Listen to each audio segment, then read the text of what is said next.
karag-karag, welcome back to my vlog. Isang maganda at makulimlim na umaga sa inyong lahat mula dito sa Lasak City. At ito na nga mga karag-karag, ang pabonggahang party pins na pinag-uusapan ng mga active na mga chismoso at mga chismosa sa social media. Of course, kaya nga pinaghandaan ko rin ang ating menopausal distraction look kasi makiparty ako.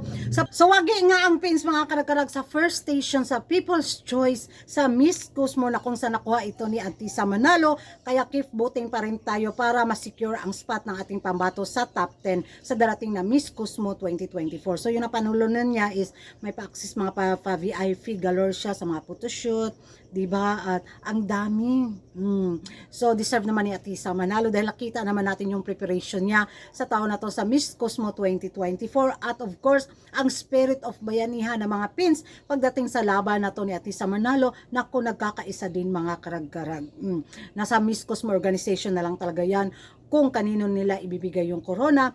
Nako, kung ako sa kanila, I go for Atisa Manalo. Pero kung iba yung napupusuan nila, well, support pa rin tayo. Basta walang mekos-mekos galore na magaganap. At dahil nga sa pag-celebrate ng pinsa pagkapanalo ni Atisa Manalo sa first station sa Miss Cosmo People's Choice, nako, napanood ko yung ano niya, introduction niya sa Miss Cosmo mga karag-karag. At alam kong napanood na rin ninyo.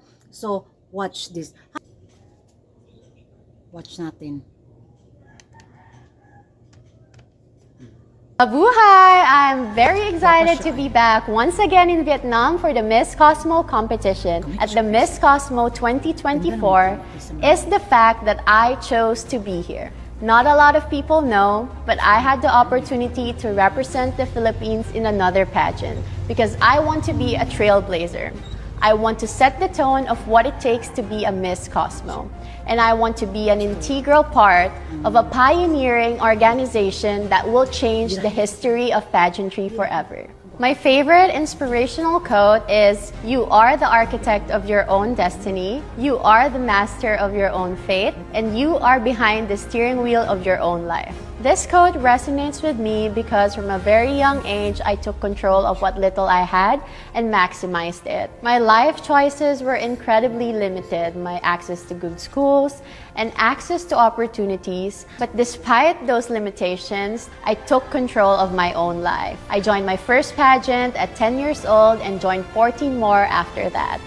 I made pageantry my vessel for greater things and greater opportunities. Now, I have lived a lot of my dreams and I'm continuing to design my life the way I want to live it. Yan ang mga karag-karag na panood na ninyo ang introduction video ni Atisa Manalo sa Miss Cosmo 2024. Ano yung magiging reaction nyo mga karag-karag? Lami kayo sa sagpaon ng iyang dagway. Gwapa ko siya mga karag-karag ay. Makaingon dyan ka ba kalami dyan, paliwatan. Grabe, ang ganda niya. Nag-glow siya, no? Mayroon talaga siya ding winning aura sa kanyang mga karag-karag, sa kanyang journey sa Miss Cosmo 2024. Sana mag-align talaga yung star kay Atisa Manalo at maiuwi niyang kanuunahang Miss Cosmo crown sa Pilipinas. Ay, ambot lang.